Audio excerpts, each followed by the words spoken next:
결혼 3년 차인 이 씨 부부는 요즘 하루가 멀다 하고 부부싸움을 한다고 합니다. 싸움의 불씨는 항상 남편의 늦음 때문인데요. 시간 개념이 없는 남편은 이 씨와의 약속은 물론 어른들을 만나는 중요한 일에도 항상 지각을 한다고 합니다. 이 씨는 남편의 이런 성향을 고칠 수 없는 병이라고 생각해서 많은 방법들을 고안해봤지만 항상 실패로 돌아갔다고 하는데요. 최근에는 해외여행을 앞두고 또 지각을 해버린 남편 때문에 진지하게 이혼을 고민 중이라고 합니다. 본인의 잘못인지도 모르는 남편의 이 지각병, 대체 어떻게 고칠 수 있을까요? 자, 당사자가 특정될 수 있기 때문에 저희가 실제 사연을 약간 각색을 했습니다. 아이고, 이게 뭔 소리예요, 또. 이 둘은 일단 소개팅으로 만났는데 소개팅 날에도 지각을 했습니다. 이 씨는 시간 약속은 좀 기본이라고 생각하는 주의였기 때문에 점점 화가 나서 그냥 갈까도 생각을 했다고 합니다. 갔어야죠. 그랬어야 하는데 이제 주선자에 대한 예의도 있고 해서 그래도 얼굴은 봐야겠다. 한마디 따끔하게 하고 헤어져야겠다 하고 1시간을 기다렸습니다. 얼굴을 1시간 봐야겠다. 뒤에 남편이 헐레벌떡 도착을 했는데 그런데 문제는 이 씨가 남편한테 첫눈에 반해버렸던 거죠. 남편이 이 씨 이상형에 완전히 부합해버렸던 거였습니다. 그래서 이 씨는 뭐 처음이니까 한 번은 늦을 수도 있지라는 생각으로 지각한 걸 용서했고요. 또 대화해보니까 그날 늦을 만한 이유도 있었습니다. 또 대화도 잘 통해서 이들은 곧 연인으로 발전했습니다. 박 변호사님, 네. 장동건 씨가 늦었습니다. 용서해줘야죠. 저는 뭐 그렇진 않는데 예. 뭐 그런 사람들이 많을 것 같아요. 100% 이상형을 봤기 때문에 또 이제 그럴싸한 또 얘기를 했는 것 같아요. 뭐 어째서 늦었다. 1시간 늦는 게 말이나 되나 싶은데 또 그리고 당시 직업 특성상 또 지방 출장도 많고 이래서 그날부터도 계속 이렇게 늦어졌는데 그래도 이해를 했다라고 해요. 너무나 이상형이고 뭐 그러다 보니까 반했기 때문에 계속 만났고요. 그러니까 저희가 이상형이라고 표현했지만 네. 얼굴이죠. 예, 뭐 그런 겁니다. 회사를 안 가는 주말에도 1시간씩 늦어요. 이게 말이 안 되는데 그래서 이제 좀 스트레스를 많이 받았다고 하는데 결혼하면 좀 해결되겠지라고 생각을 가졌다고 합니다. 자, 승현님. 네. 그 사모님이든 승현님이든 결혼 전에 있었던 어떤 좀 상대에 대한 어떤 이런 버릇, 안 좋은 결혼하고 바뀌었습니까? 안 바뀌죠. 그러니까. 그대로 가죠. 사람의 버릇은 정말 바꾸기 위해서는 진짜 자기가 갖고 있는 모든 노력을 동원해야지 바뀌는데 이 남자도 절대로 바뀌지 않았습니다. 이제 상견례 자리가 가장 중요한 자리잖아요. 그 양가 부모를 만나는 자리인데 얼마나 긴장하고 얼마나 준비를 해야 되겠습니까? 그래서 상견례 자리에 이제 제대로 와야 된다고 생각했는데 그날 바로 전날도 이 남편이 술자리를 갖는 거예요. 그러니까 아이고. 이 씨가 전화합니다. 너 내일 정말 제대로 와야 된다. 그 남친에게 이야기하는 거죠. 너 요번에 늦게 오면 나 파혼이야. 나 절대로 늦게 오는 거 용납 안 할 거다. 이렇게 얘기했는데 그 남친이었던 남편이 이렇게 합니다. 날 뭘로 봐. 내가 당연히 그날 내가 늦지 않을 거야. 라고 했지만 그 상견례 자리에 30분이나 늦었다는 거죠. 양가 부모님들 다 난리가 났습니다. 도대체 이게 무슨 일이냐? 이렇게 난리가 났는데 그때 이 씨의 부모님이 이런 말씀을 하십니다. 상견례 자리에도 지각을 하는 건 안 봐도 저도 똑같습니다. 뻔하다. 이렇게 이야기를 하시면서 결혼을 반대했지만 이 씨가 아까 말씀 주신 얼굴인지도 모르겠죠. 그 얼굴 때문에 끝까지 설득을 했답니다. 그래서 결혼에 골인했다라고 하네요. 참 이럴 때는 어른들 말씀 들어야 되는데 말이죠. 예? 네, 그런데 이 씨도 사실 이쯤 되니까 결혼식에도 늦는 거 아니야 하는 생각이 들긴 했다고 합니다. 당연하죠. 그래도 사람이면 본인 결혼식 당일에 지각을 하겠나 싶어서 일단 믿고 있었는데 인두껍을 그래도 썼다면. 네, 그래도 전날이 되니까 좀 걱정이 되긴 했나 봅니다. 그래서 남편한테 차라리 우리 그날 같은 데서 같이 자고 메이크업샵으로 같이 갈까라고 제안을 했습니다. 좋은 방법이네요. 그런데 이 남편은 그 전날 나 총각 파티 해야 돼 라면서 또 늦게까지 친구들이랑 같이 놀게 됩니다. 그리고 본식 당일에 우려했던 일이 현실로 다가왔습니다. 메이크업 예약 시간이 다 됐는데 남편이 나타나질 않는 겁니다. 그러니까 이 씨는 속이 타들어가고 부모님은 지금이라도 결혼 접어라. 이런 사람이랑 어떻게 평생 살겠냐라고 딸을 설득하고 나섰는데 사실 결혼식 당일에 늦었다고 파혼하는 것도 쉽지가 않잖아요. 결국 시동생이 남편 집까지 찾아가서 남편을 깨웠고 뒤늦게 헐레벌떡 달려와서 화장도 제대로 하지 못하고 신랑 입장을 하게 됐습니다. 근데 지금 이게 설마 이런 일이 있겠어라고 이제 다들 좀 의아해하실 텐데 그러니까 이게 좀 이 정도는 병 아닌가요? 병? 그렇습니다. 병일 것 같은데요. 당시에 너무 화가 났습니다. 화나 끝까지 머리까지 화가 났지만은 내가 결혼하게 되면은 내가 좀 도와주면 될 것 같다 싶기도 하고 결혼했으니까 이제는 고생 끝 행복 시작이라고 생각을 했는데 이게 착각했던 거죠. 자, 같이 살기 시작했습니다. 이후로. 그런데 남편의 지각병은 절대로 고칠 수가 없었다. 그러는데요. 근데 이 문제가 뭐냐면 남편이 약속 시간을 잡았을 때 그 시간을 정확히 그러니까 12시에 만나기로 하게 되면은 한 12시, 11시 반에 가는 거예요. 사실은 거기에 이동 시간도 있고 차 가져가면 주차도 해야 되고 또 걸어가야 되고 또 그리고 거기 뭐 준비하는 과정이 있는데 이걸 다 빼버리는 거예요.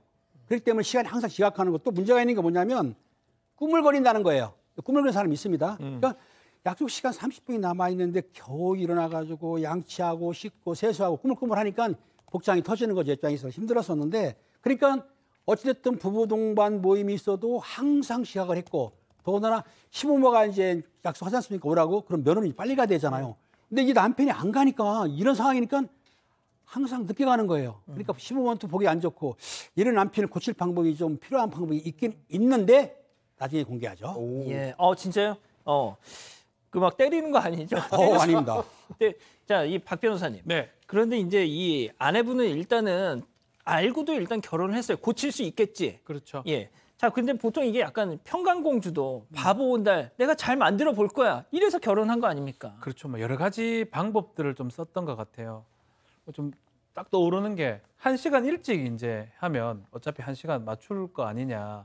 그래서 약속 시간 12시면 썸머 타임 뭐 이런 것처럼 12시면 11시에 만난다 이렇게 얘기를 해서 그래서 몇 번을 해보니까 맞췄어요. 왜냐하면 맨날 1시간씩 늦으니까 정확하게 가서. 근데 문제는 화를 냈다는 거예요. 내가 말이야 좀 더 쉴 수 있는데 네가 일부러 일찍 불러가지고 내가 정상적으로 온 거 아니냐. 이거 말이 안 된다라고 화를 내고 나중에는 혹시나 1시간 늦을 것 같아서 또 더 늦게 나오기도 하고 1시간 땡겨 놓으면. 세상에. 그래서 이제 결국은 계속 화내고 확인을 하니까 결국 1시간 땡기는 방법도 안 통하게 된 겁니다. 아니 근데 이렇게 살면 말이죠, 승 의원님. 네. 이 사회생활이 가능할까? 과연 주변에 친구, 지인이 있을까? 첫 번째 사회생활은 개인업, 자기가 자기 장사하는 게 가능하지 저희 같이 정말 시간에 이렇게 짜여져 있는 직업에서는 정말 화나고 같은 함께 일은 못 하겠죠. 아니 장사를 해도 이게 뭐 되겠어요? 그러니까요. 그런데 지금 더 좋은 게 더 이제 그런 게 친구 아까 이야기하셨잖아요. 근데 혹시 유유상종이란 말 들어보셨나요? 그 친구들이 다 똑같은 거예요. 그러니까 다 이 남편하고 똑같은 입장이니까 약속을 만약에 저녁 6시에 정하면 6시에는 사람들 아무도 안 오는 거예요. 그리고 만약에 6시 반, 뭐 7시에 도착한 사람이면 그 친구들이 오는 걸 기다리지도 않습니다. 그래서 그 사람들이 뭐 오면 오는 거고 안 오면 안 오는 거고 그래서 1시간이나 2시간은 지나면 1명, 2명 왔다가 원래 4명 약속했는데 3명이 모일 때도 있고 2명이 모일 때도 있고 그래서 그냥 맛있게 먹고 그냥 집에 간다는 거죠. 나온 사람도 탓하지 않고 안 나온 사람도 탓하지 않는 그런 친구들이었다고 합니다. 자, 제니퍼 리님 결혼 40년 됐는데도 아직까지 못 고치고 있어요. 지금 출발하면서 1시간 거리인데 지금 다 왔어. 우리 신랑 그러고 있어요. 자, 좀 좋아. 자, 이 기자. 야, 이거 자기가 늦어놓고 적반하장으로 나오네. 네, 맞습니다. 또 하루는 남편이 1시쯤에 또 약속을 잡고 있길래 아내가 아예 다시 전화를 해서 2시로 잡으시죠. 이렇게 대신 약속을 잡았다고 합니다. 그리고 내가 미뤄뒀으니까 이 시간은 꼭 지켜라고 남편한테 얘기를 했는데 남편이 왜 시키지도 않은 짓을 하냐면서 나는 1시에 가고 싶은데 왜 너 멋대로 약속 시간을 바꾸냐 이러면서 화를 냈습니다.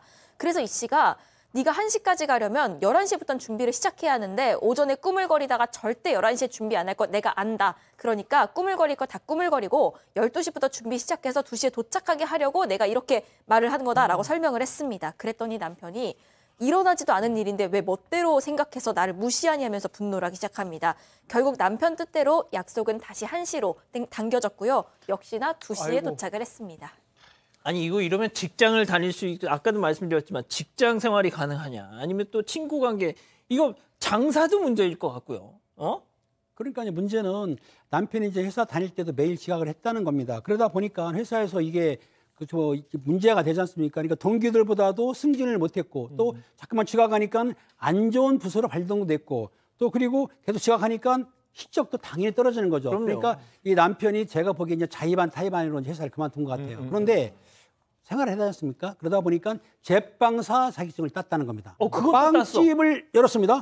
빵집. 빵집을 열었는데 동네 빵집에 크지도 않고 맛있는 데가 없었는데 맛은 있었나 봐요. 그래서 처음에는 사람들이 많이 와서 장사가 잘 됐어요. 얼마나 쓰겠습니까? 그래서 잘 되겠다 싶어서 했는데 이 남편이 또 버릇이 나온 거예요. 아니 빵집을 일정 시간에 열어야 되는데 당연하죠. 점점 문 여는 시간이 멀어지기도 하고 늦어지기도 하고 또 그리고 이게 9시에 열어야 되는데 어느 때는 10시 또 8시에 끝나는데 뭐 7시에 끝나던가 이렇게 끝나보면은 사람들이 발길이 끊어졌던 거예요. 당연하죠. 처음에는 장사가 잘 됐는데 나중에는 파리가 왱왱될 정도로 파리가 날리게 된 거죠. 박 변호사님, 장사는 신용입니다. 신용을 떠나서 빵 시간도 맞추겠어요. 맞아. 빵 같은 소리하고 앉아 있네. 언제나 안 하는 게 낫고. 타가지고 나오고 빵을 덜 익은 나오고. 거 생빵 먹든지 탄빵 먹든지 할 건데 뭐 그거는 뭐 중요하지 않고요. 지금 가장 스트레스 폭발하는 부분이 시가 모임에서 폭발을 합니다. 시가 모임을 할 때도 똑같습니다. 1시간씩, 2시간씩 지각을 하니까. 그러면 시가에서 오히려 지금 왜 남편을 잘 못 데리고 왔느냐라고 화를 낸다라는 거예요. 몰라요, 엄마가? 자기 엄마가 자기 아들 척하는 거를 평생 저래 살았을 낀데. 그러니까 더 스트레스 받는 거예요. 어차피 깨워봤자 안 되는데 뭐 목 좀 묶어서 데리고 올 수도 없는 거고. 그래서 스트레스가 더 심하다라고 하고 있습니다. 자, 결국 결심했습니다. 네, 결심을 했습니다. 이 씨가 오래전부터 굉장히 좀 기대하면서 해외여행을 계획을 하고 있었는데 몇 달 전부터 절대 여기는 늦으면 안 된다고 신신당부를 했습니다. 그런데 당일에 또 남편이 꾸물거리기 시작을 했습니다. 빨리 준비하라고 옆에서 소리 지르고 짐도 미리 다 싸주고 해도 화장실에 들어가서 몇십 분을 안 나오더니 결국 그것 때문에 이 씨가 폭발을 했습니다. 그래도 여행은 가야 되니까 뒤늦게 부랴부랴 이렇게 공항에 갔는데 비행기는 이미 떠난 뒤였습니다. 이 사건으로 이 씨는 너무 실망하고 분노도 커져서요. 이혼까지 고민하게 됐다고 합니다. 그렇죠. 이건 거의 뭐 선을 넘은 거죠. 자, 이쯤에서 별별 상담소 오늘의 궁금증 짚어보죠. 자, 시간 약속 안 지키는 남편. 시간은 네 탓이야. 네가 네 서방 제대로 교육을 못 해. 자, 이혼 가능한가요? 자, 이거 그냥 저는 법 판례에 시간 약속 안 지켜서 이혼하는 경우는 잘 본 적은 없어요. 그러니까. 그런 경우는 잘 없는데 정말 이 사람 안 되겠거든요. 그러니까 법적인 거 말고 그냥 우리 박 변호사님 저는 그냥 이 사람들은 그냥 안 살았으면 좋겠어요.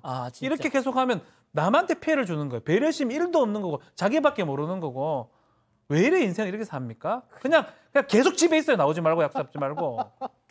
자, 우리 아까 김은배 팀장님이 이 버릇 고칠 수 있습니다 하셨잖아요. 비법을 전수해 주십시오. 비법을 전수하려고 했는데요. 예. 아까 그 박 변호사님이 얘기를 했어요. 저 같은 경우는 지금은 10분을 빠르게 하거든요. 일찍. 그러니까 남편의 그 시계라도 이런 걸 좀 돌려놓으면 되는데 어차피 시간을 미리 땡겨놓는 거죠. 예. 근데 이것도 얘가 보니까 지금까지 해보니까 잘 안 먹힐 것 같아. 나도 그래서 박지원 변호사처럼 동일할게요. 그냥 안 되면 그냥 이혼하세요. 아이고. 방에 나가겠습니다. 자, 승현님도 짧게 좀 부탁드립니다. 사실 지금 같은 경우는 부부만 있으니까 괜찮겠죠. 이제 아이들이 태어나면 아이들은 누구를 바라보는가 하면 아버지를 바라봅니다. 아버지가 저런 모습을 보면 과연 아이들이 무엇을 배울까요? 제가 봤을 때는 교육의 문제에도 조금 심각한 영향이 끼쳐질 수 있는 상황이라서 그냥 부인께 뭐라고 남 집에 이혼해라 안 해라 이런 말씀 못 드리지만 그 아이를 키울 때를 생각해 보시고 어떻게 해야 되는 게 맞는 건지 고민하셨으면 좋겠습니다. 자, 우리 이 기자, 우리 가족 여러분들 많은 말씀 주셨네요. 네, 자두자두님 저렇게 한결같기도 정말 힘든데 사연자님 정말 힘드시겠습니다 하셨고요.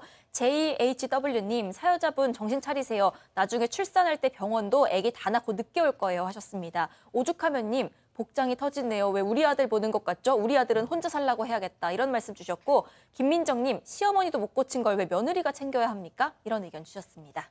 약간의 정도 차이는 있을지언정 이런 사람들이 있는 겁니다. 자, 별별 상담소 이렇게 정리하고요. 사건의 진실을 추적하고 싶다는 사반 가족분의 사연인데요. 궁금하시다면 사건반장 유튜브 채널을 구독해주세요.